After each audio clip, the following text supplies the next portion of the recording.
¿Cómo están? Bienvenidos a la ponencia del día de hoy sobre nanotecnología farmacéutica.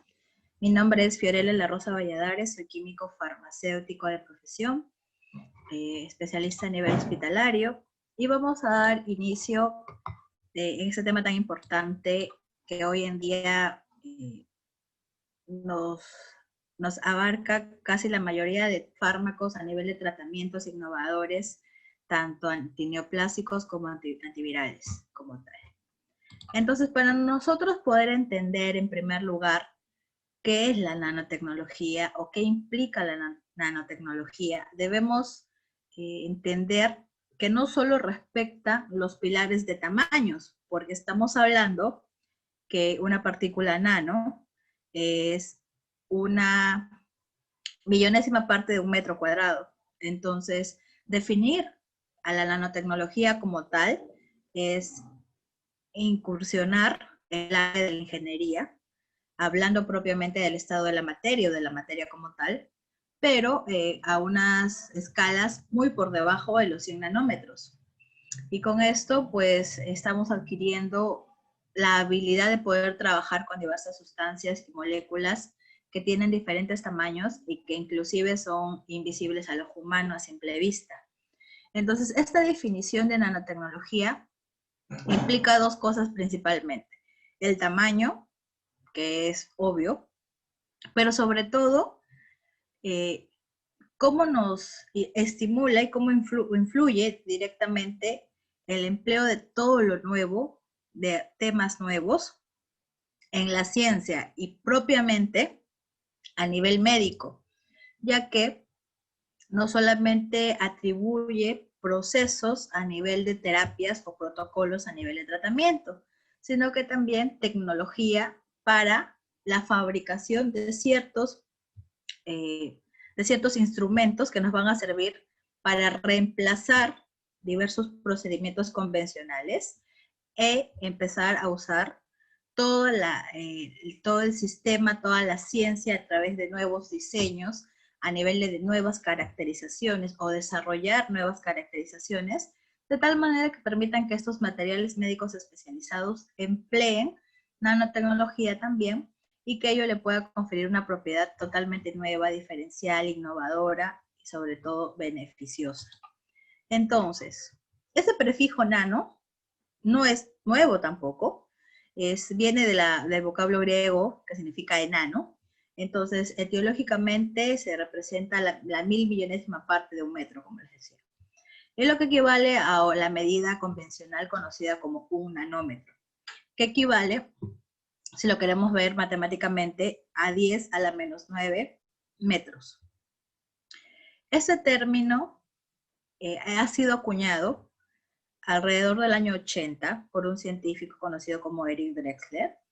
Él es fundador del Instituto Forsyth de Estados Unidos y es quien de manera pionera trabaja con nanotecnología o esta tecnología a nivel nano, pero no lo hace directamente a nivel medicinal, sino que empiezan a estudiar diversas sustancias que pueden mejorar las cualidades de diversos estados de la materia. Antiguamente, a nosotros se nos enseñó convencionalmente en el colegio que el oro es de color amarillo dorado y es el único tipo de oro que nosotros conocemos. Sin embargo, hoy, mediante ciencia, mediante tecnología a nivel nano, se conocen que el oro puede asumir 7 colores, muy parecidos a los colores del arco iris, y que esto se obtiene gracias a nanotecnología.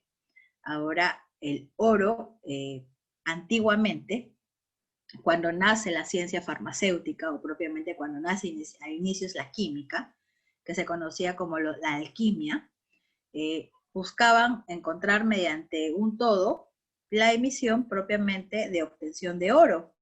Entonces se creía que quien realizaba alquimia o quien estaba intencionalmente buscando convertir cualquier sustancia en oro, que esto podría ser imposible o que era influenciado por ciertos espíritus, ciertas magias. Hoy se sabe que no se requiere de ninguna magia, hoy se sabe que sí es posible convertir oro, que es posible derivar el cobre, el mercurio y convertirlo finalmente a oro. Son procesos que actualmente cuestan muy caros, son procesos que son muy tediosos, muy trabajosos, pero con el empleo de la nanotecnología y el dominio de la nanotecnología, poco a poco se van descubriendo métodos que hacen más asequibles el empleo o la obtención del oro mediante este tipo de incursiones.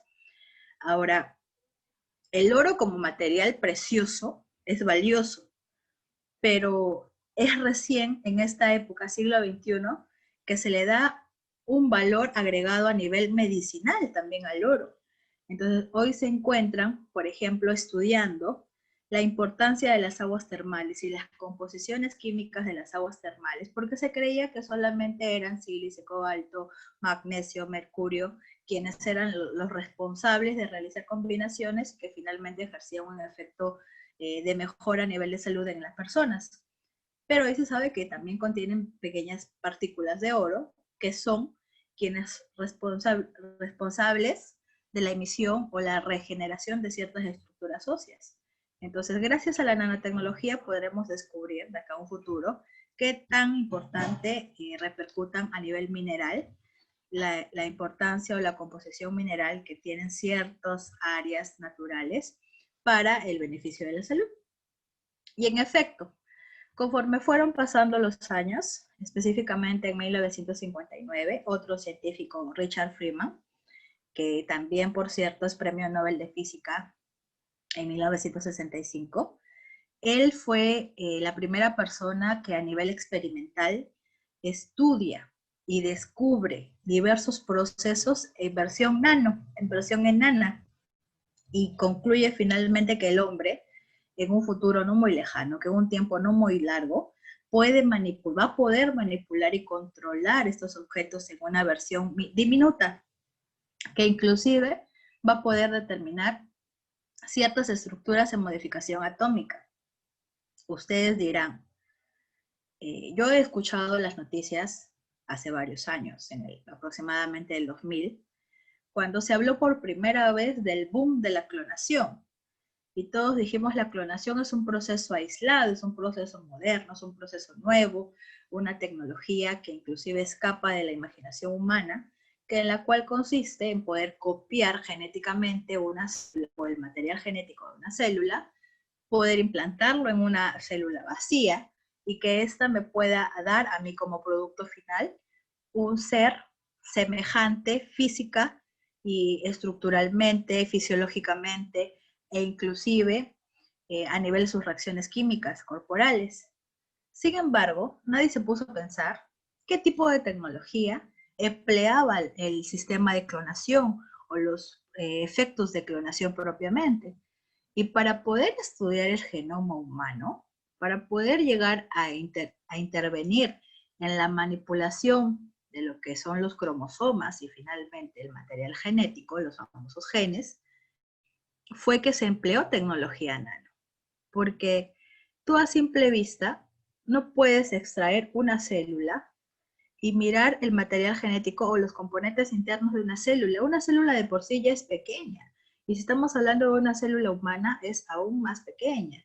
Entonces, el ojo humano no es capaz de poder determinar esto. Y desde ya, como les repito, desde el año 80, más o menos de la década de los 80, es que se viene trabajando con nanotecnología. Claro que a través del tiempo estos procesos han ido mejorando, porque la tecnología que tenemos hoy en día es mucho mejor y nos permite obtener mayor información. Entonces, para poder nosotros reconocer qué tipo de información, qué tipo de células directamente estamos estudiando a nivel nano, vamos a presentarles la siguiente imagen. ¿En qué consiste esta imagen?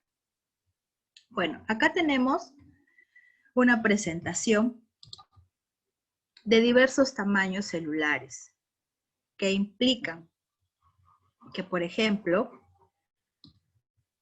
tenemos a las células más grandes, o en todo caso a un organismo bastante grande que se puede medir en metros, que es la unidad fundamental de medida, como es el humano. A simple vista se puede observar un cuerpo como tal.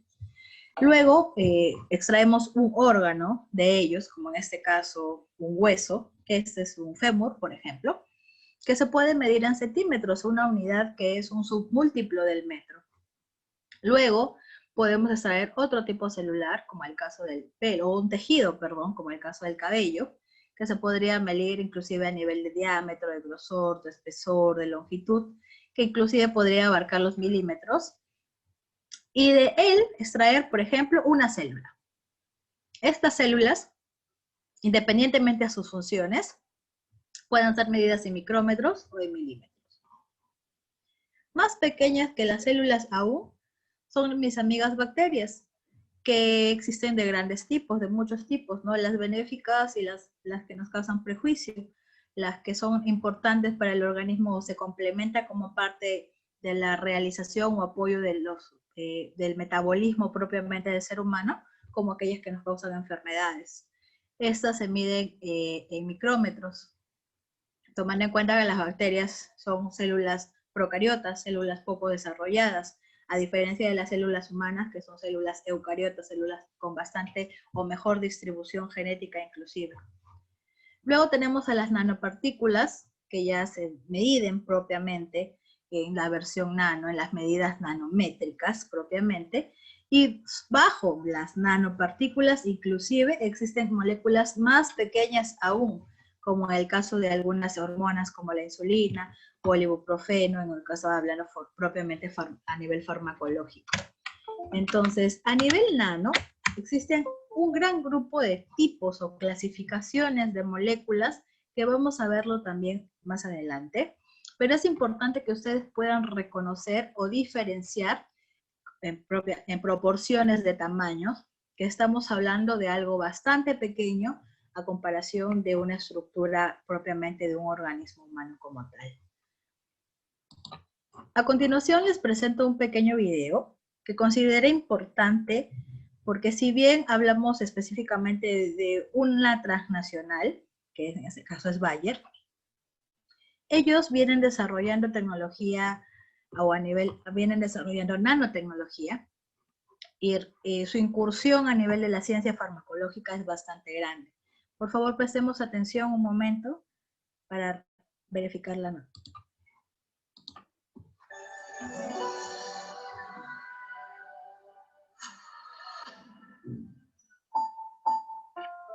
El miedo es un sentimiento innato y primordial en el hombre.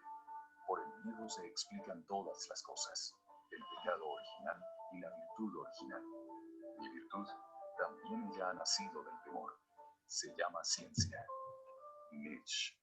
La tecnología siempre ha representado un desafío para el impulso natural del hombre de sentirse a salvo en lo conocido. Es por eso que hace falta romper con lo viejo para que lo nuevo encuentre su espacio. Siempre ha sido así. La tecnología se para en los hombros de sus ancestros para alcanzar mayores alturas. Hay quienes resienten ese rechazo, pero es inevitable y es necesario.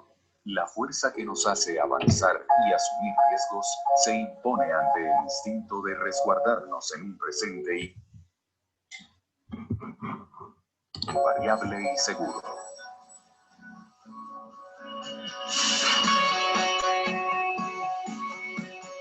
Bayer es ciencia para una vida mejor, de una ciencia responsable con las personas, el medio ambiente, la economía y la ética.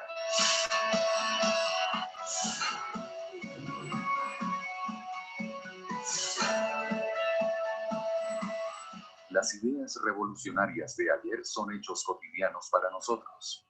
La posibilidad de plantar órganos, cruzar el planeta en aviones que superan la velocidad del sonido, o comunicarnos de manera instantánea desde cualquier lugar, ya no son ciencia ficción.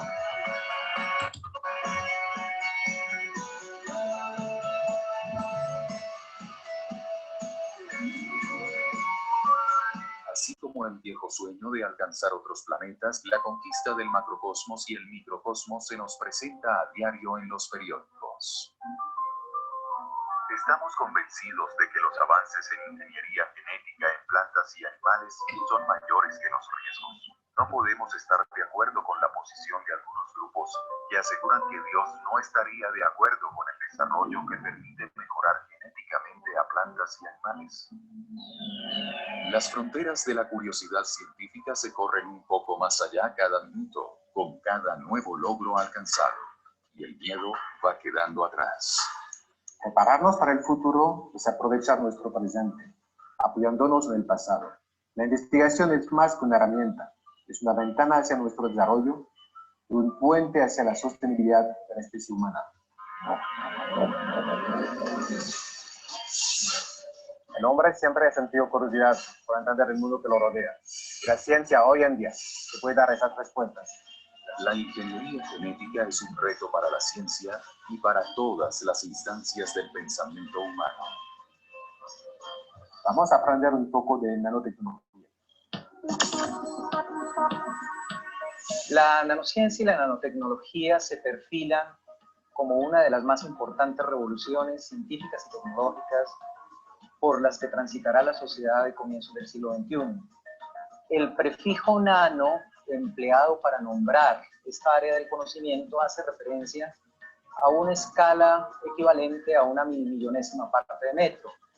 En términos comparativos, equivale a una 75.000ava parte del diámetro de un cabello humano. Esta área del conocimiento es el producto de una confluencia de diferentes áreas del conocimiento, en particular de las ciencias naturales, la física, la química, la biología, las ciencias matemáticas y en general todas las ingenierías. Un sinnúmero de disciplinas científicas unen esfuerzos para permitir que dicha tecnología esté a nuestro alcance con sencillez y eficacia. La premisa es hacer que la tecnología esté en manos del hombre y no el hombre en manos de la tecnología. Bayer Material Science desarrolla la nanotecnología en 4 áreas de la industria de materiales: superficies, compuestos aditivos, electrónica y biotecnología. Bayer también tiene avances en nanotecnología para agricultura y para la medicina. La idea es tener la tecnología al alcance de la mano. Bayer ofrece aplicaciones nanotecnológicas para alcanzar un permanente desarrollo humano. Es así como gracias a los ByteTubes se puede pensar en construir edificios como el Megacity Pyramid, un proyecto de Bayer de Tokio, que será el edificio más alto del mundo con 2 kilómetros de alto. Las propiedades de los ByteTubes te confieren beneficios como dureza mecánica, conductividad eléctrica y térmica. En medicina, la nanotecnología ha permitido acceder en vivo a procesos biológicos mediante la interacción con las células en el cuerpo. Bayer tiene en su portafolio los capizomas, elementos del mismo tamaño de un glóbulo rojo, que transportan medicinas a partes específicas del cuerpo humano. Son los nuevos caballos de Troya. Por el reciente impulso de la nanotecnología, se considera que para el año 2015, esta será responsable de la mitad de los productos de línea en la industria farmacéutica. No solo la nanotecnología permite desarrollar productos nuevos, más fuertes o resistentes que benefician al hombre. La biotecnología también ha dado pasos grandes en las últimas décadas.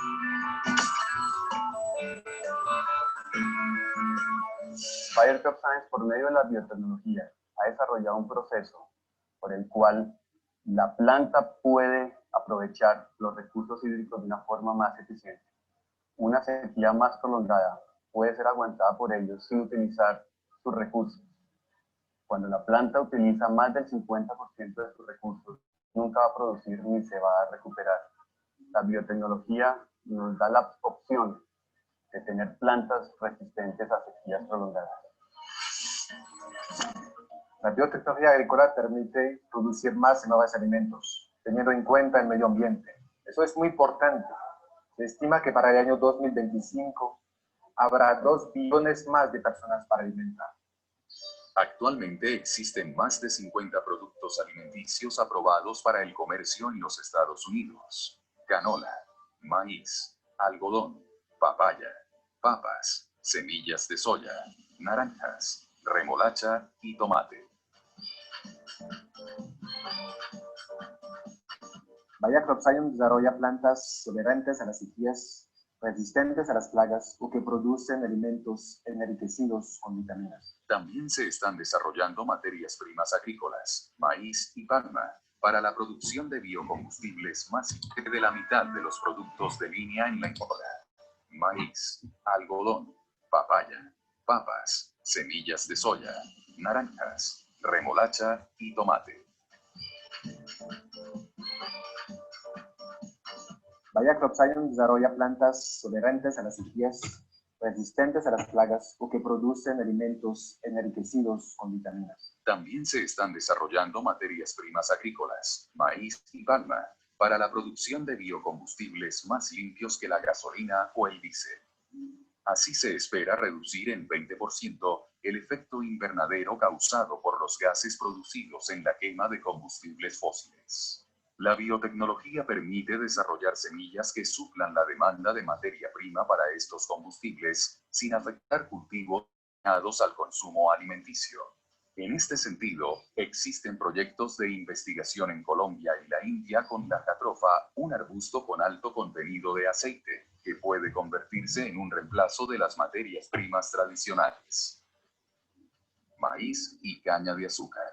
Por su parte, la biotecnología médica participa en el mejoramiento de genes para producir sustancias con un efecto terapéutico. Bayer Healthcare ofrece actualmente medicamentos biotecnológicos destinados al tratamiento de enfermedades hereditarias, crónicas o de difícil manejo. En algunos casos se trata de enfermedades incurables, esclerosis múltiple, pero se persigue mejorar la calidad de vida de los pacientes deteniendo el progreso de la enfermedad. También se investiga la producción de nuevos productos biofarmacéuticos a partir de plantas de tabaco. En el futuro cercano continuaremos el desarrollo de alimentos enriquecidos, alimentos funcionales y cultivos que protejan el medio ambiente. La nueva farmacología será la biotecnología médica, ciencia que ofrecerá medicamentos específicos para enfermedades de difícil tratamiento o sustancias similares a las que el cuerpo humano produce de forma natural.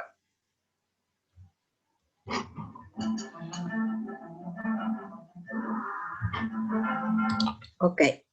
Lo que hemos visto con el video es que, sobre todo, la nanotecnología no solo incursiona en un área, sino que lo hace en diversas locaciones y bajo diferentes tipos de impacto. Por ejemplo, al hablar propiamente de la farmacología o la nanotecnología farmacéutica, estaríamos hablando en mejorar los tipos de principios activos que presentamos hoy en día, que generalmente suelen ser tóxicos e invasivos, como por ejemplo el tratamiento de quimioterapias.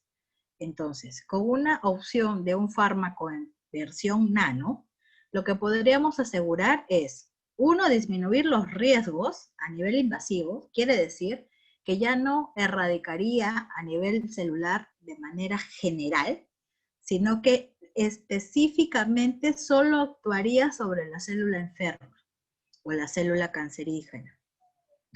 Es lo que se está buscando actualmente y en ese camino vamos, porque estamos hablando de una tecnología que puede perfeccionarse de acá hasta 5 años. Es una ciencia que viene trabajándose desde hace ya casi 40 años atrás.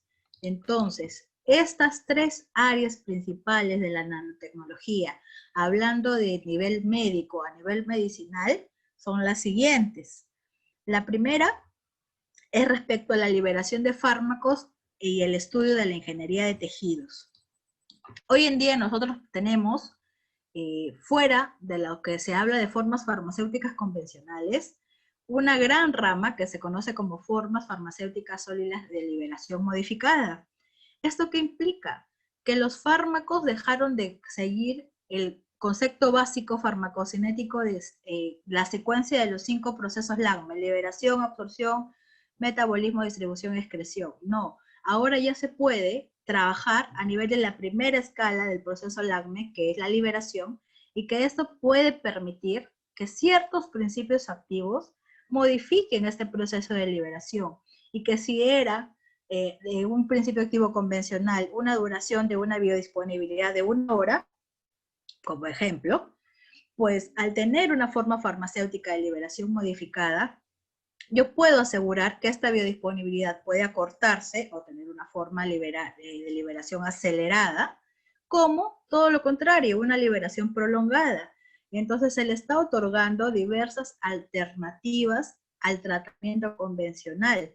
¿Para qué? Para que sean más seguros. Entonces, al obtener yo fármacos más seguros, también los hago de uso más universal, ya que estoy disminuyendo los riesgos de aparición de diversos efectos adversos a nivel de fármaco. Porque para nadie es secreto que todo principio activo te cura de un daño, pero puede, dependiendo del tipo de susceptibilidad del organismo, estar generándote otro. Es lo que se conoce a nivel medicinal del riesgo-beneficio. Entonces, con este tipo de tecnología o la nanotecnología, influenciando la liberación de fármacos e influenciando o estudiando propiamente la ingeniería del efecto a nivel de tejidos, lo que se está asegurando es tener medicamentos más seguros cada vez, que sería lo ideal. Una segunda área donde actúa la nanotecnología es propiamente en terapias y diagnósticos.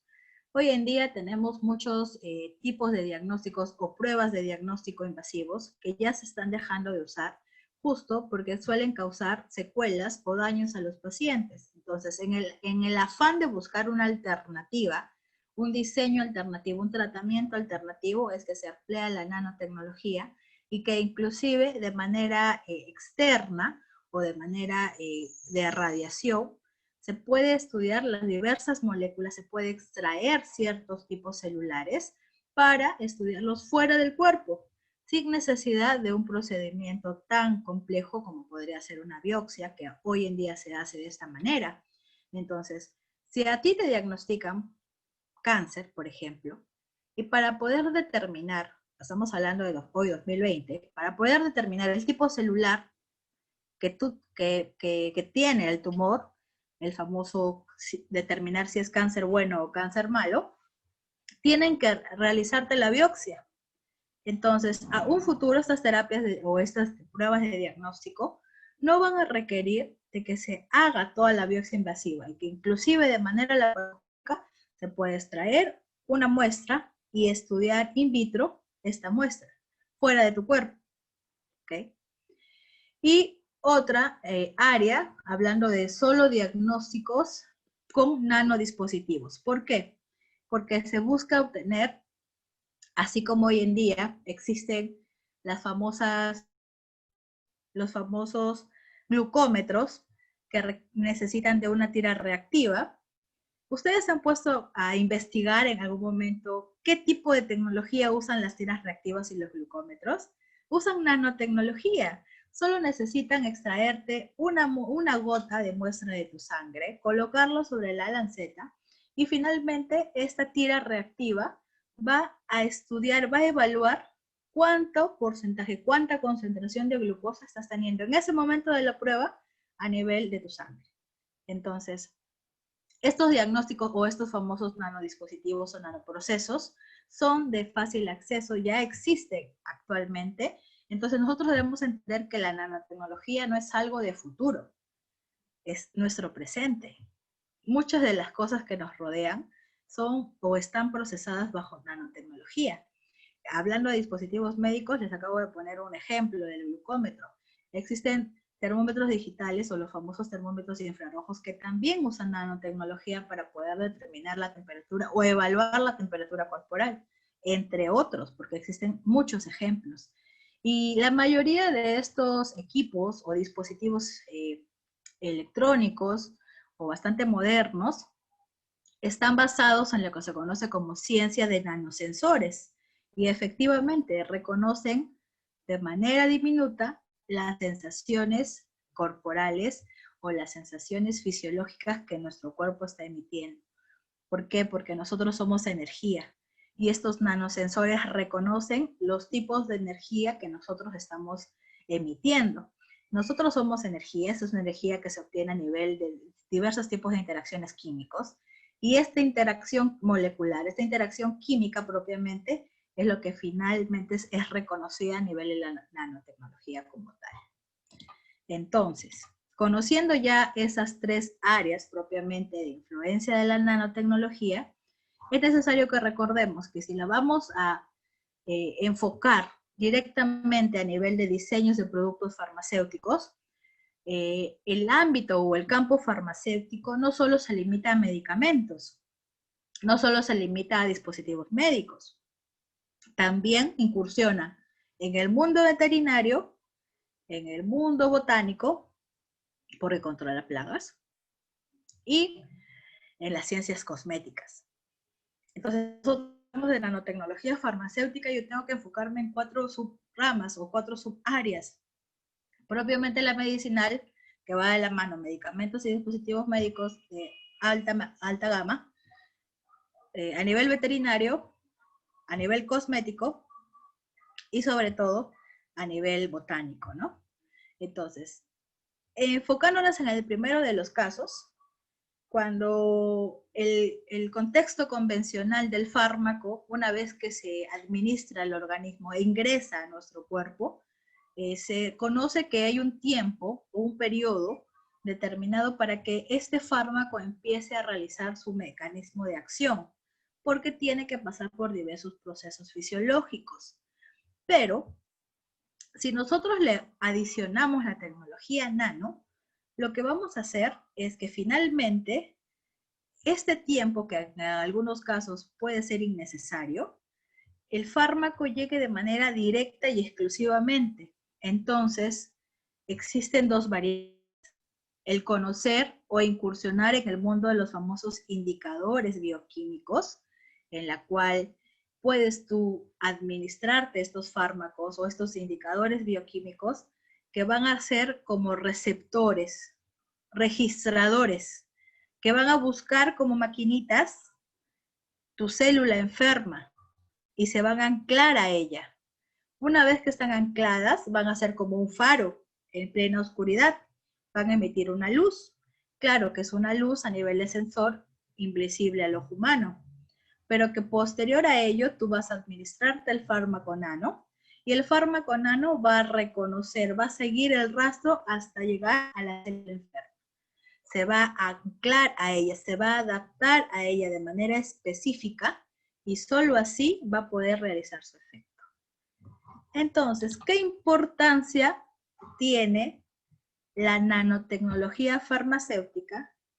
Pues en primer lugar, que aporta, o es un gran aporte a nivel de la terapia de fármacos, presentando la posibilidad de que estos fármacos son pequeños, porque son de bajo peso molecular, generalmente pueden inclusive involucrar o contener moléculas grandes a nivel químico, pero que a pesar de eso pueden tener una relación directa a nivel proteico, pueden tener influencia directa a nivel de los genes, y que su modificación puede ser genética también, para finalmente ejercer un efecto terapéutico más rápido, para que sean específicos, para que no sean invasivos. Les repito, se busca en todo momento que el fármaco o el tratamiento que se está empleando sea seguro y que sobre todo le brinde una comodidad al paciente, que inclusive muchas veces él se olvida que está bajo un tratamiento, porque no es tan pesado, no es tan tedioso, inclusive se puede administrar tanto vía oral como endovenoso. Entonces, estos fármacos no distan mucho de las vías de administración clásicas que ya conocemos. Usan los mismos tipos de vías de administración, pero inclusive las mismas formas farmacéuticas. Lo único que se diferencia es el tipo de tecnología por el cual son procesadas, son elaboradas, y lo vamos a ir viendo poco a poco. Entonces, como les decía, a nivel de nanotecnología farmacéutica, y específicamente hablando de nanofármacos, nosotros encontramos una gran variedad de nanofármacos hoy en día que quizás nosotros no sabíamos que existen. Pensábamos que era una tecnología que va a venir de acá a 5 años. En el Perú tenemos una alta cantidad de fármacos o nanofármacos que se comercializan. Si bien todavía están un poco caros y que se venden con exclusividad bajo receta médica, muchos de ellos son de uso exclusivamente hospitalario, o en que inclusive se indican bajo ciertas condiciones. Las enfermedades más comunes a tratar aparte del cáncer, aparte del VIH, son aquellas enfermedades que se conocen como autoinmunes, el lupus eritematoso, la artritis reumatoidea, entre otros, ya que un tratamiento convencional es muy difícil de controlar.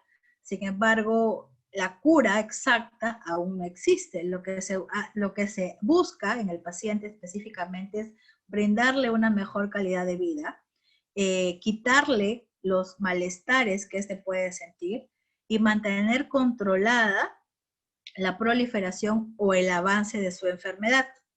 Entonces, si bien actualmente se logra esto nada más, lo que se está buscando es que poco a poco, de manera genética y a versión nano, se puedan modificar los diversos genes, los diversos codones que nos hacen más vulnerables a un grupo de enfermedades, tanto virales como genéticas. Entonces, los nanofármacos son, por ejemplo, nanopartículas, como su mismo nombre lo dice, es una partícula diminuta. Nanocápsulas, que se nos puede venir a la mente, yo conozco la cápsula, que es la forma farmacéutica convencional, generalmente de cápside gelatinosa, que tiene dos bulbos o dos partes, dos porciones que se anclan ellas, específicamente lo que se conoce como la famosa cápsula de gelatina. Y efectivamente estas nanocápsulas físicamente son muy parecidas, estructuralmente también, pero en versión pequeña. Los liposomas y las micelas, que la hemos visto un poco más en bioquímica cuando hemos estado en la universidad, son composiciones de fosfolípidos, son agrupaciones espaciales de fosfolípidos. Entonces tenemos que recordar cuáles son las características químicas de un fosfolípido. ¿Por qué? Es que la nanotecnología emplea los fosfolípidos para poder transportar o para poder usar diversos tipos de fármacos.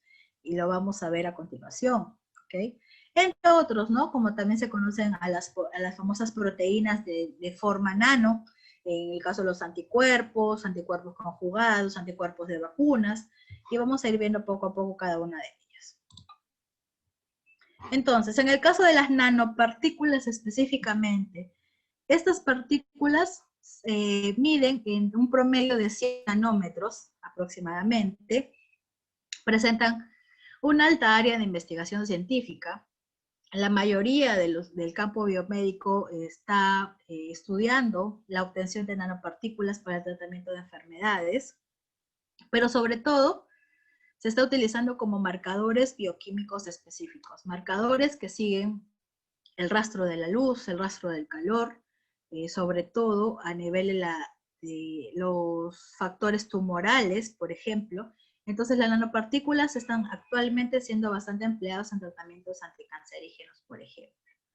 Estas nanopartículas tienen una ventaja a nivel químico, son orgánicos y son biodegradables, quiere decir que son de fácil acceso al medio ambiente, que no se van a acumular, no se van a poder disolver a través del tiempo. Y tenemos 4 tipos de áreas donde actúan las nanopartículas. En el primer caso es que estas nanopartículas pueden dar como resultado la obtención de materiales a base de carbón, ya que el carbono es el elemento químico presente en la mayoría de las materias orgánicas, por no decir el 99% de la materia orgánica. Quiere decir que donde existe carbono existió un tejido capaz de haber generado la vida en diversas instancias. Entonces, estas nanopartículas lo que hacen es poder reconocer diversos materiales a base de carbón. ¿Ustedes han escuchado hablar de la prueba de carbono 14? Pues su principio básico, o su razón del principio fundamental de la existencia es a base de nanopartículas. Estudian y reconocen la presencia de este sensor bioquímico, que es el carbono como tal, y buscan un proceso de antigüedad para reconocer el tiempo, la afinidad, la función y la composición real de cada una de las sustancias. La segunda área es a nivel de materiales de base metálica. Efectivamente, las nanopartículas no son exclusivas a nivel farmacéutico, tienen varias áreas a nivel industrial. Es bastante fuerte el uso de nanopartículas. Lo que se busca principalmente a nivel del área de materiales de base metálica es obtener materiales resistentes, pero que no generen un excesivo peso molecular. Entonces se habla de un área de quantum dots, lo que se conoce con puntos cuánticos, y es aquí donde se mezcla la física, la química a nivel cuántico y sobre todo a nivel mecánico.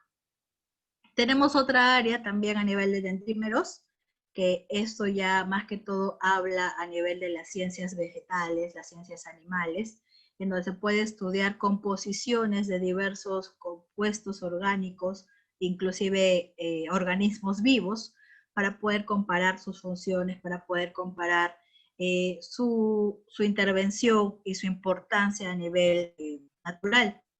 Gracias al estudio o el descubrimiento de dendrímeros es que hoy se puede obtener o se ha obtenido genomas de seres que han existido en la prehistoria, que inclusive nosotros conocíamos como referencia y que en otros tiempos hubiese sido un sueño descubrir.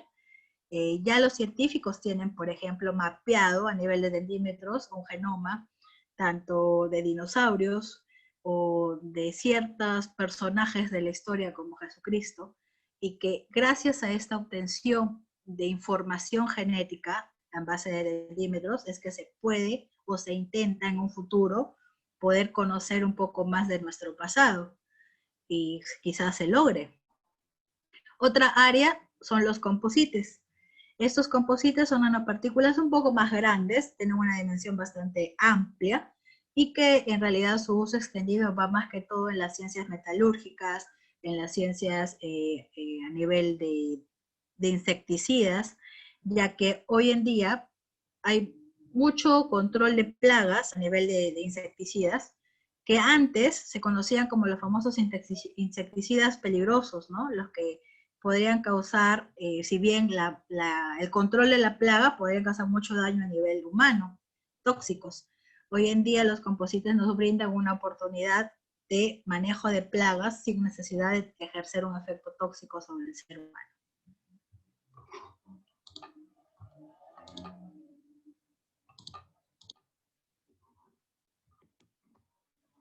Esta es una noticia de nanopartículas, que es un video pequeñito, que me pareció interesante considerarlo porque en nuestra realidad nacional se escucha muy poco de noticias de nanotecnología. Si bien, porque quizás no se lo valora como se debe, países extranjeros tienden a tener información puntual sobre los procesos que la ciencia está ejerciendo, que inclusive tenemos nanotecnología en tratamientos por COVID, que es la pandemia que estamos experimentando hoy en día, pero sin embargo no se explica como debería. Vamos a ver el video para que puedan entender un poquito más al respecto.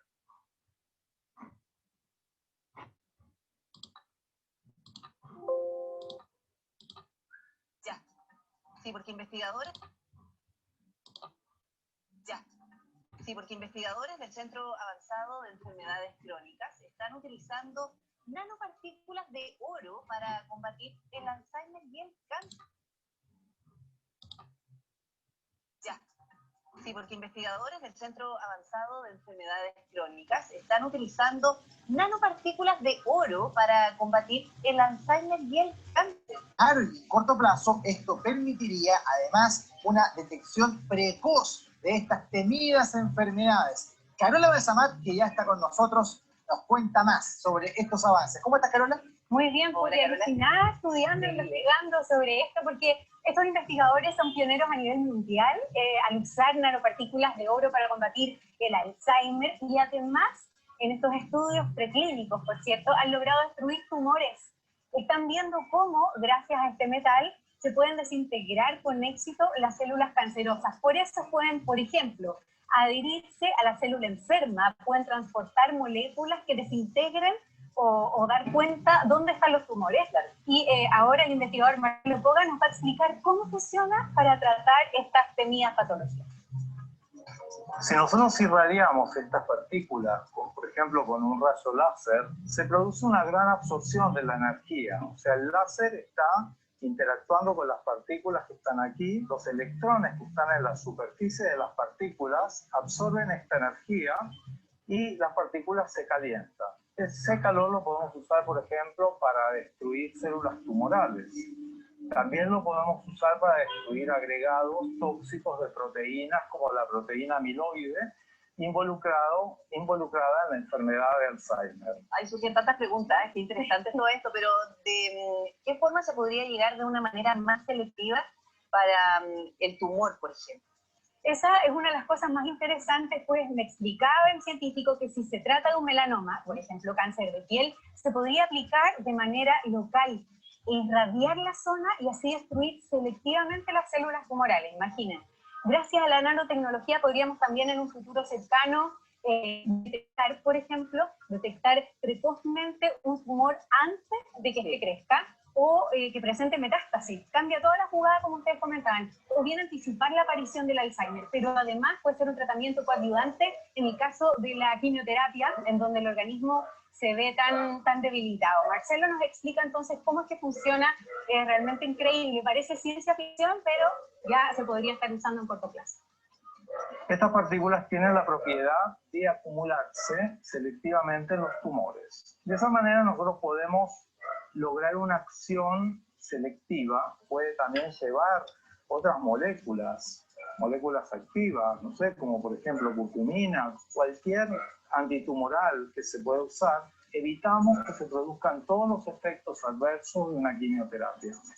Carola, yo lo encuentro realmente extraordinario porque en estos tiempos el poder detectar precozmente el cáncer puede cambiar todo el rumbo del tratamiento. Sí. Yo me pregunto de qué manera se podría hacer con estas nanopartículas de oro el llegar a este objetivo.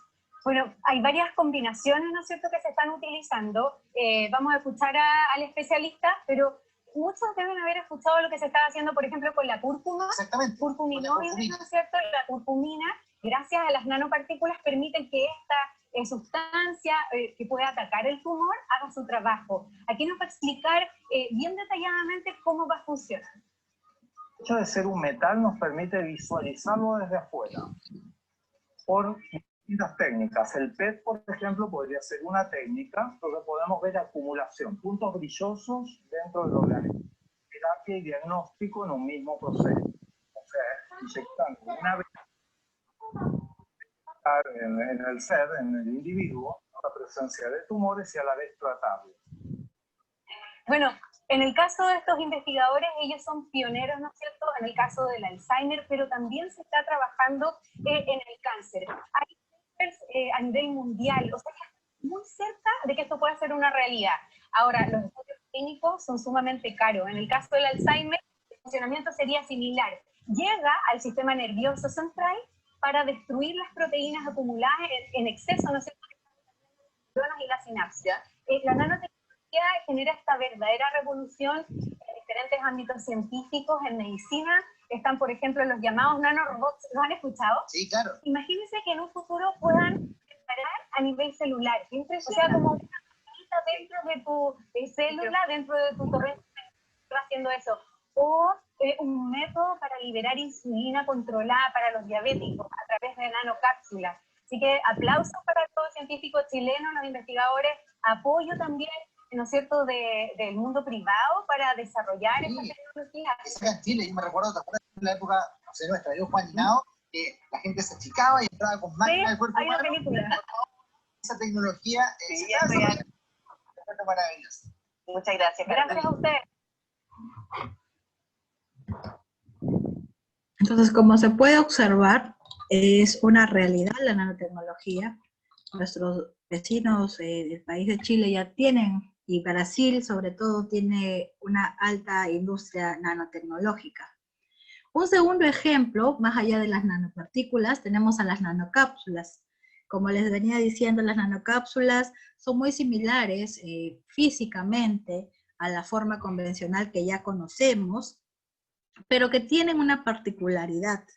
Tienen una estructura, como se puede observar en la imagen, una estructura dividida en una parte con mucha lipofilia, una afinidad alta en lípidos, y otra área, un 50% de ella, con abundante hidrofilia, quiere decir que tiene una alta afinidad en agua. Esta particularidad de la nanocápsula, que puede ser tanto afín con el aceite y con el agua, le permite transportar diversos componentes de alto peso molecular y que finalmente van a ser beneficiosos en los tratamientos.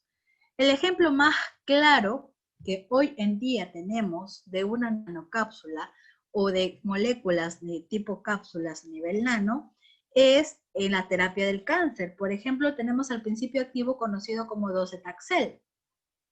¿Qué es el docetaxel? El docetaxel no es más que un fármaco de un grupo de taxanos que va a tener un aumento en su forma convencional, respecto a su forma convencional, de 5 veces más el área bajo la curva. Quiere decir que su aplicación o su efecto terapéutico en menor dosis será mucho más eficiente en la forma de nanocápsulas.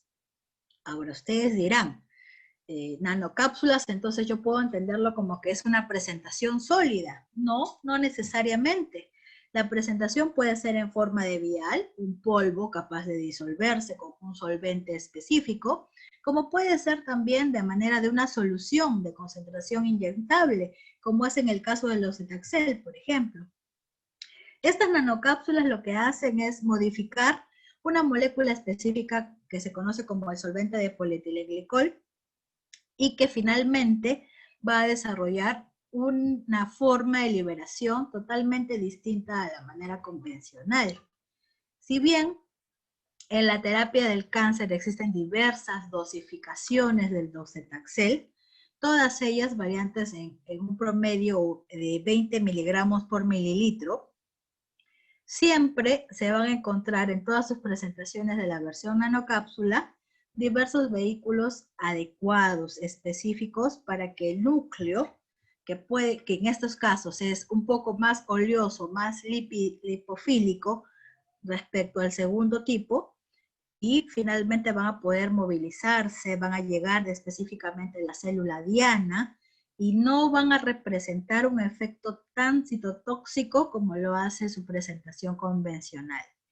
Ojo, que en todas las nanocápsulas que existen, tiene que existir un precedente del principio activo clásico para que recién la nanotecnología estudie qué modificaciones tecnológicas a diminuta escala pueden realizar para representar una alternativa medicinal más eficiente. ¿Qué es lo que hace el docetaxel a nivel de nuestro cuerpo? Bueno, inicialmente el docetaxel se puede observar acá como una cápsula que tiene un aspecto lipófilo con una área rodeada a nivel hidrófilo. Este docetaxel logra reconocer, como se observa acá específicamente, a las células enfermas, en este caso una aparición de un tumor, tomando en cuenta que el tumor también presenta irrigación sanguínea. Esta irrigación, como se observa de esta manera, el blood vessel, que es la irrigación o el torrente sanguíneo propiamente. Si nosotros hacemos un corte pequeño a nivel de una célula o a nivel tumoral y lo maximizamos, como se puede observar acá, lo que estamos observando es que el docetaxel ingresa a través de un receptor de la membrana celular, tal cual como un fármaco convencional lo hace, logra ingresar a nivel intracelular, logra liberar su principio activo y este principio activo actuaría en este caso directamente sobre el material genético de la célula. Al actuar sobre el material genético de la célula, estamos asegurando que el proceso de metástasis o proliferación cancerígena se detenga. Y de esta manera estaríamos evitando o controlando la enfermedad de cáncer en nuestro paciente. ¿Es muy beneficioso? Sí. Como ustedes han podido observar en los cetaxeles, de que el momento que ingresa o se administra, porque los cetaxeles de administración intravenosa, se administra y se distribuye a través de la sangre, ese cetacel reconoce de manera específica solo las células tumorales. Y solo en las células tumorales es donde viene finalmente a ejercer su efecto. Otro tipo de nanofármacos son los liposomas. Estos liposomas son estructuras de fosfolípidos, como se pueden observar en la imagen, distribuidos de tal manera que los fosfolípidos entre ellos se protegen. ¿Por qué? Porque los fosfolípidos presentan dos características. La cola, las colitas de los fosfolípidos son de característica hidrofóbica, tienen repelo al agua, mientras que las cabezas polares son bastante hidrofílicas. Quiere decir que sí tienen afinidad con el agua. Entonces necesitan una doble capa, observen acá, una capa externa y una capa interna, como se puede observar en ambas imágenes. Una capa interna y una capa externa, y que esto al final le dará una formación como de un huevo aproximadamente, si lo queremos relacionar de manera física. Lo que va a causar es que al englobar o a conformar este tipo de estructura, al interior de ella van a poder contener el fármaco. Al contener el fármaco, de esta manera lo van a poder transportar. El ejemplo más clásico que tenemos a nivel de liposomas o nanofármacos liposomales es la daunorubicina, que también es un fármaco empleado en tratamiento cancerígeno, tiene un alto efecto citotóxico, y que mediante la disposición del liposoma permite el transporte de diversos fármacos tan grandes a nivel de peso molecular. Las micelas son otro tipo de nanofármacos o otro tipo de transportador de nanofármacos específicamente, muy parecidos a los liposomas, pero la diferencia básica consiste en que, como ustedes vieron hace unos momentos, los liposomas eran una bicapa de fosfolípidos, ¿recuerdan? Que se lograban asociar de manera específica. Los micelas solamente son una capa, no tienen ningún centro. Dentro de ella, tanto las cabezas hidrofílicas como las colitas hidrofóbicas se forman una sola conformación, como si fuese una coronita. Este conjunto de células también tiende a transportar moléculas pesadas, pero con características más hidrofílicas, porque no existe una afinidad expuesta respecto a las superficies, y muy por el contrario, tienen como condición reconocer la presencia de carbono en el fármaco que se está administrando para finalmente hacer efecto. El principio básico de las micelas se ha demostrado, o su importancia básica se ha demostrado hoy en día, por ejemplo, en la aplicación de la prevención o el mantenimiento de condiciones de prevención ante el tratamiento del SARS-CoV-2, el famoso coronavirus. ¿Qué es lo que pasa? ¿Por qué se hizo tanto hincapié en el empleo de jabón para la prevención del contagio del SARS-CoV-2? Bueno, pues el jabón, que es químicamente es una condición saponificable, químicamente contiene también gran cantidad de compuestos grasos. En este caso, por ejemplo, compuestos que tienen cabezas hidrófilas y colas hidrofóbicas. Estas estructuras, cuando se encuentran ante un virus, como el caso del SARS-CoV-2, que se ve acá, es una estructura bastante organizada, tiene su material genético, tiene su cápside o su cubierta, su membrana protectora, con receptores específicos que son proteínas, es más. Entonces, cuando este jabón se logra desintegrar, lo que causa a manera inmediata es empezar a incrustarse en esta cápside, en esta membrana protectora del virus.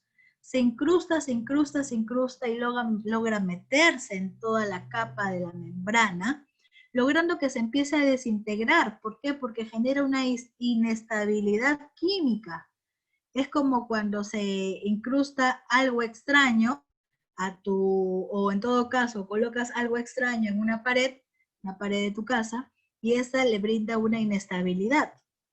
Al volverse inestable esta estructura, las proteínas que ejercen una función de reconocimiento son las primeras en salir, y finalmente las moléculas grasas del jabón o las estructuras jabonosas propiamente forman estas micelas, como se observa acá. Forman micelas, empiezan a englobar diversas porciones de todo este virus y finalmente lo desintegran, lo destruyen. Entonces, mediante una barrera mecánica podemos ejercer un cierto grado de protección a nuestro cuerpo.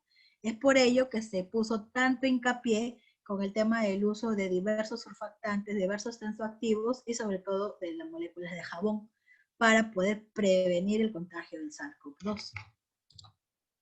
Otra aplicación básica a nivel farmacológica es la presencia del agua micelar. El agua micelar es una alternativa cosmética, si bien se emplea para mantener nuestro rostro y nuestro cutis más limpio, más libre de grasas, de impurezas. El agua micelar tiene esa función, ese principio activo. Son diversas estructuras lípidas que engloban moléculas de agua para que generen una calidad neutra. Al hacer el agua micelar o al contener y transportar el agua micelar, lo que estamos haciendo es que un agua químicamente más pura pueda proteger o pueda ejercer la función de un tratamiento para nuestra piel. Y por eso es que al ser más estéril, al ser más pura, libre de diversos minerales, de diversos compuestos que, por ejemplo, el agua potable contiene, como el cloro, entonces permiten que de esta forma la piel se conserve más joven, se conserve más limpia, libre de acné, libre de todo tipo de impurezas. ¿Qué aplicaciones terapéuticas básicas conocemos? Son 4 las aplicaciones más importantes, más relevantes a nivel de la nanotecnología. La primera es la opción de la presencia de péptidos, de proteínas orales, lo que se conoce como proteínas monoclonales o los anticuerpos de proteínas monoclonales. La segunda, las innovaciones de vacunas nasal. Hoy en día ya no es necesario, en el caso de la difteria, de la pertusis, aplicarte una vacuna clásica convencional que en algunos casos puede ser muy dolorosa. Ya no se requiere de ello, ahora simplemente con una aplicación mediante una jeringa a nivel de la nariz puede ingresar el fármaco a nivel nanotecnológico, claro. Terapia ocular génica o terapia genética ocular, que también es muy importante a nivel de tratamientos de glaucomas. Y finalmente la más de mayor demanda en todo caso, que es respecto al tratamiento del cáncer. Vamos a ver cada uno de ellos. En el caso de los péptidos, en el caso de las proteínas orales propiamente, se refiere al estudio de anticuerpos monoclonales. Cuando nosotros estudiamos inmunología, a veces no entendemos las ciencias de las inmunoglobulinas o las proteínas conformadas finalmente que forman parte de los anticuerpos. Y es que debemos entender que el anticuerpo ejerce un efecto o un factor protección.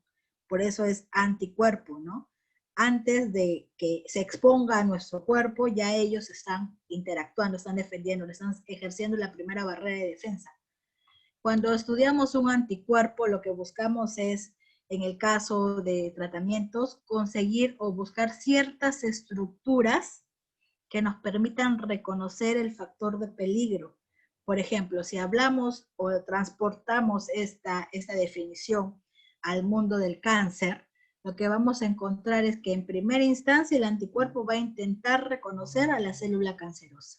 Les presento la célula cancerosa, es esta célula celeste, y las estructuras verdes serían los anticuerpos monoclonales.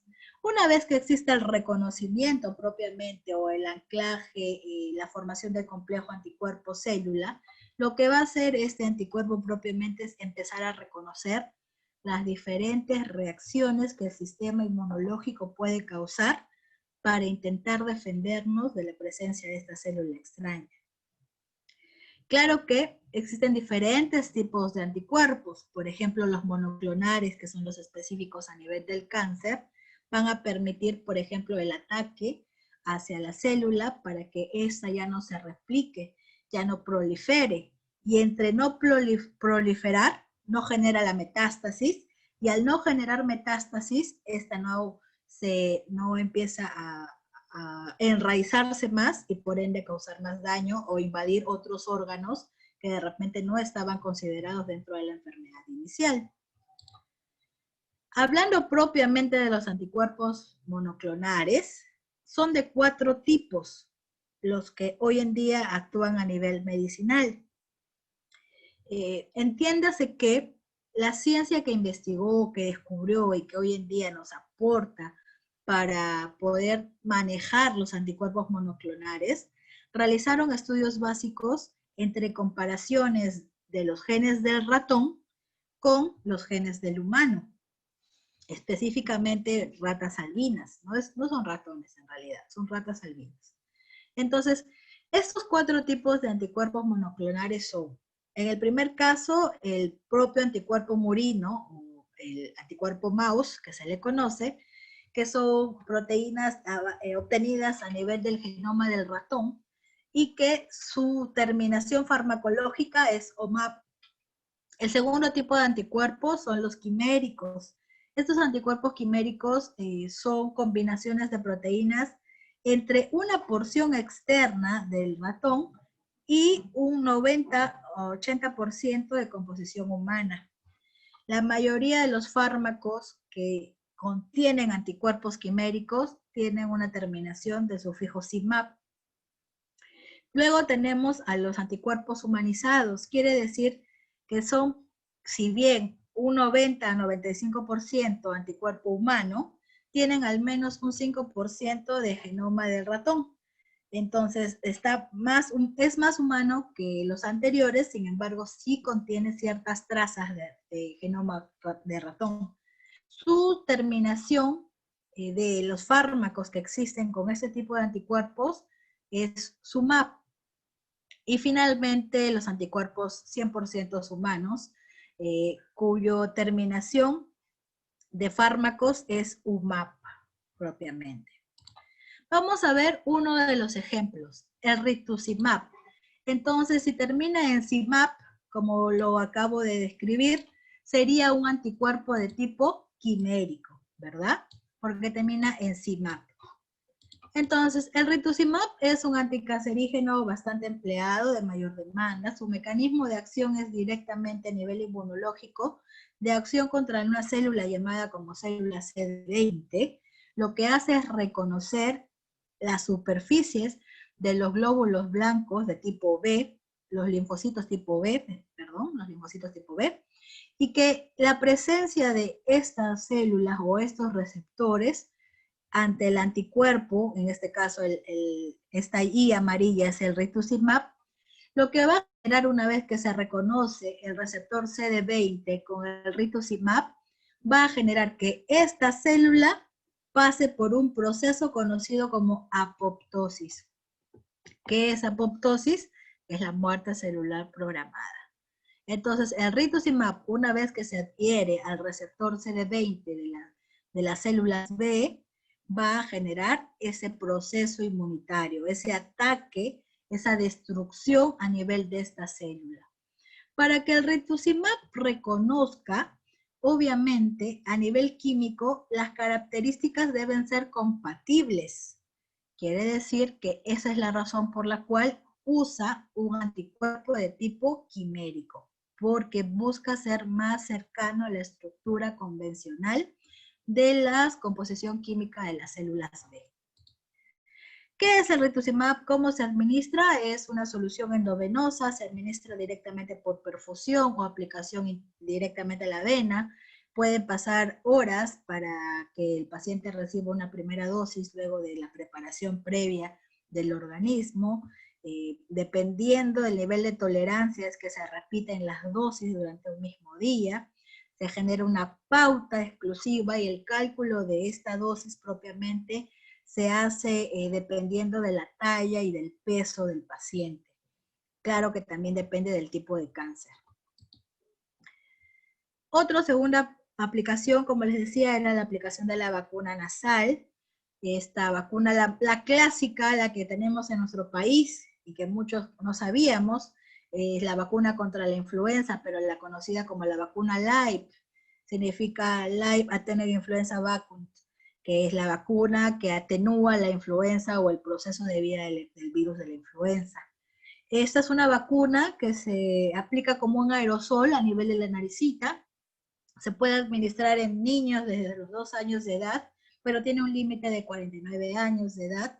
Son ciertas condiciones que se requieren a nivel de salud, como por ejemplo no tener anemia, que el paciente sea saludable, que no tenga hábitos de vida erróneos como el tabaquismo, el alcoholismo, que también inclusive el paciente que se aplica este tipo de vacunas puede experimentar una falsa influenza durante las 2 semanas posteriores a la aplicación, pero no pasarán de ser síntomas leves, controlables y manejables, tomando en cuenta que el virus de la influenza o lo que se conoce como la famosa gripe estacionaria tiene diferentes clasificaciones, diferentes subcepas.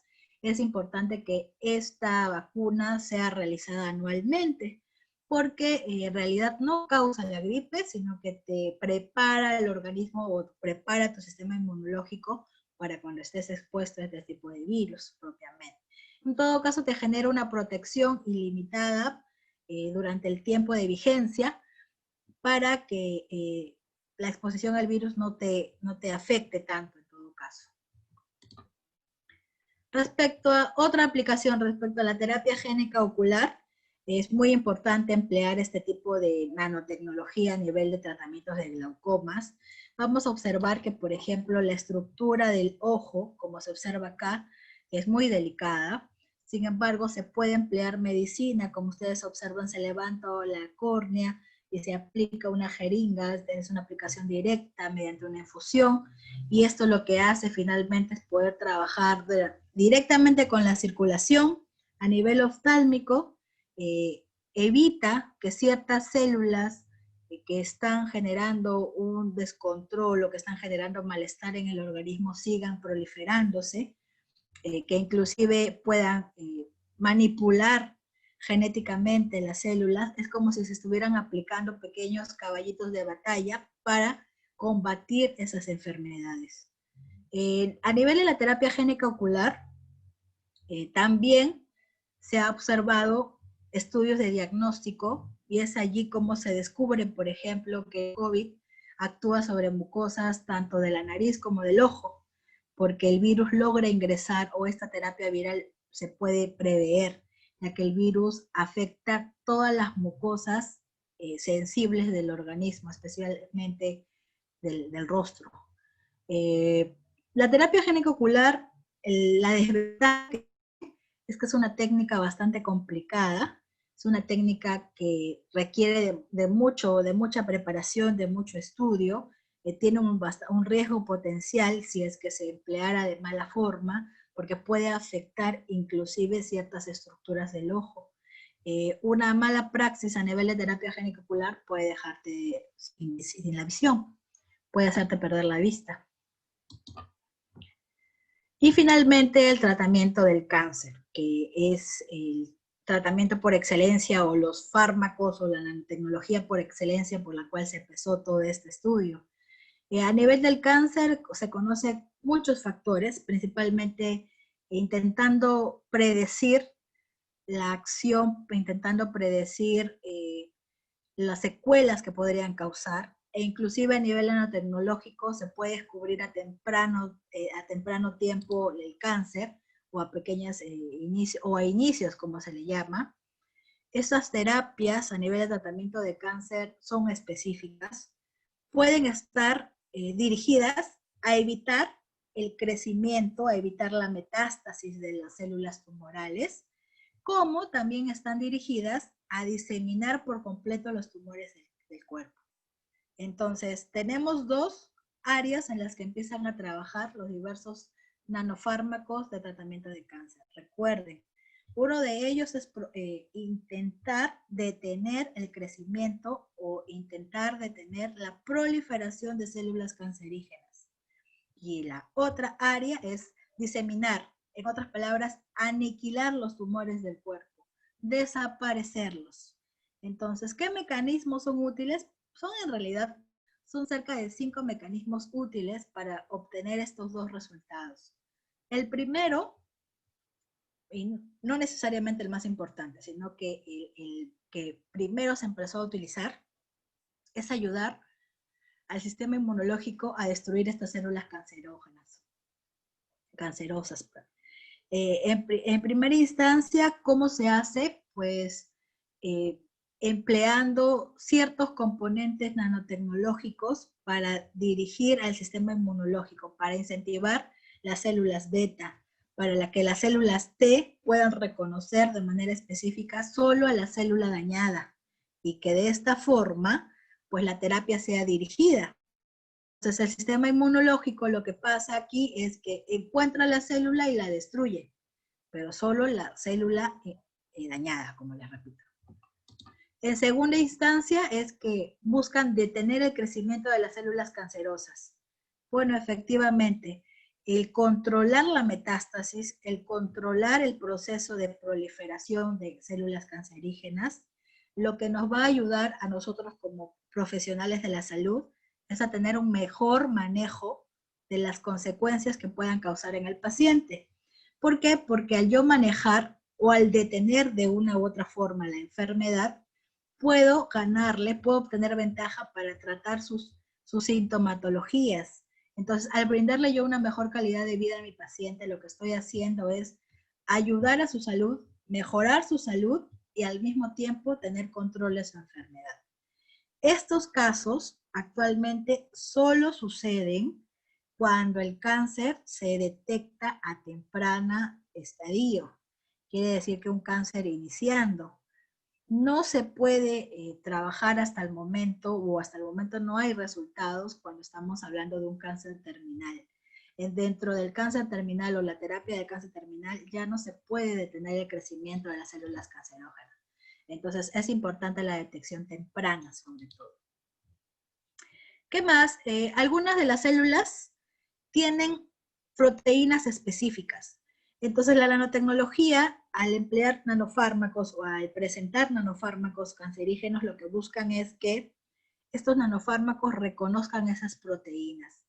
Son proteínas que actúan como sensores, como radares, y el fármaco reconoce estos radares. Se une específicamente a ello porque tiene afinidad, porque tiene especificidad y porque tienen eficacia.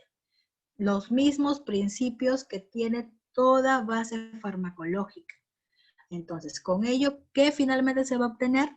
Se va a obtener que esta proteína reconoce, la presenta y vuelve más vulnerable a las células cancerígenas como tal. Y finalmente, y el principio básico con el cual hoy en día se está intentando poder detener la metástasis es que gracias a estos tratamientos o a estos nanofármacos a nivel de tratamiento de cáncer, se detiene la circulación sanguínea, se detiene la formación de vasos sanguíneos. Yo les he puesto esta imagen porque nosotros debemos entender que las células cancerígenas no son células aisladas, no son islas, no son oasis.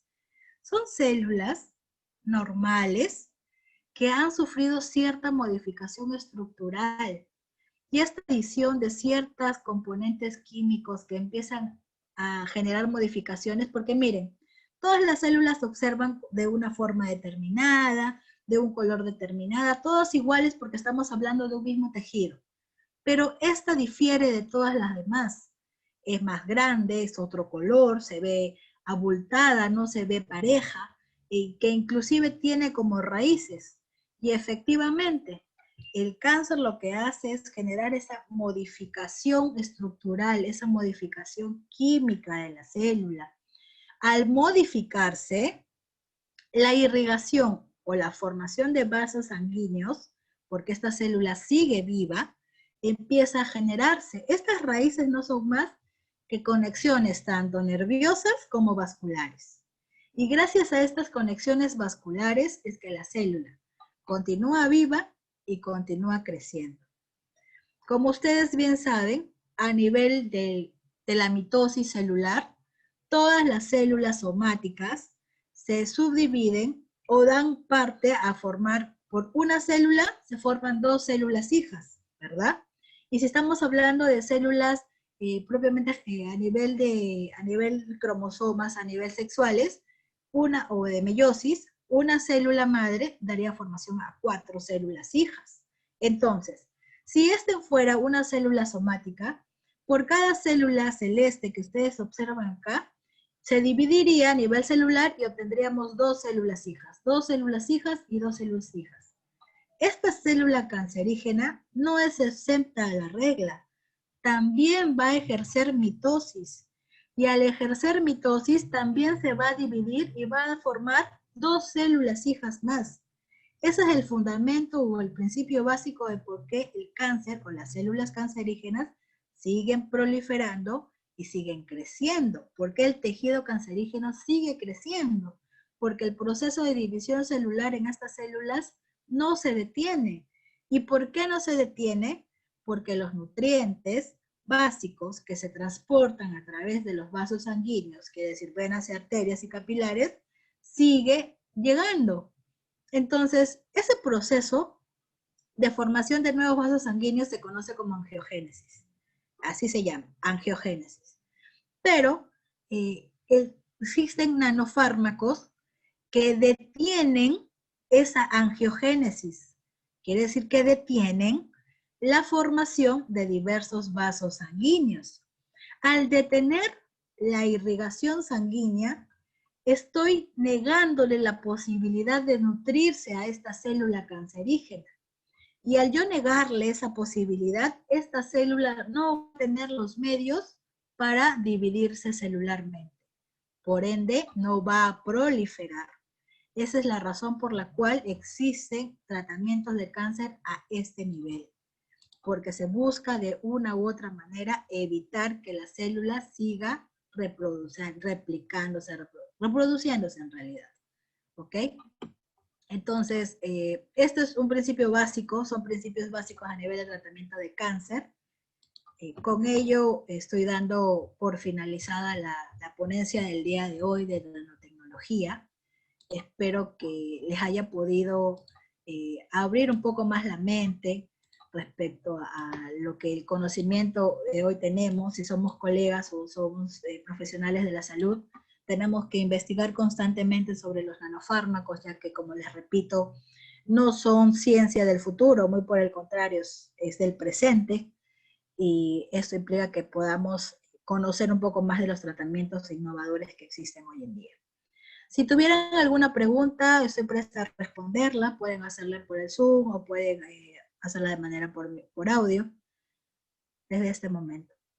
Desde ya agradecer al Instituto Medicina Perú por la invitación a la ponencia del día de hoy. Les invito a que revisen las redes sociales de Medicina Perú. Siempre estamos innovando y presentando diversas ponencias todos los fines de semana. El próximo domingo hay otra ponencia respecto a buenas prácticas de dispensación, el día domingo 4 de septiembre. Así que también están cordialmente invitados.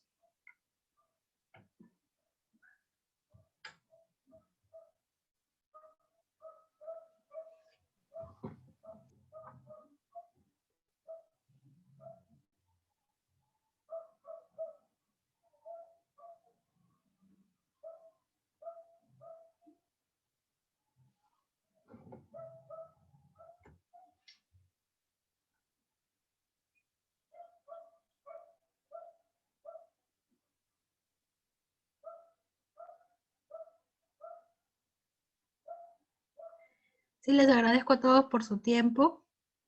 Les invito a que puedan investigar un poco más de nanotecnología y, ¿por qué no, reconocer las diversas herramientas nanotecnológicas farmacéuticas que tenemos a nuestro alrededor. Muchas gracias por su tiempo. Conmigo será hasta una próxima oportunidad.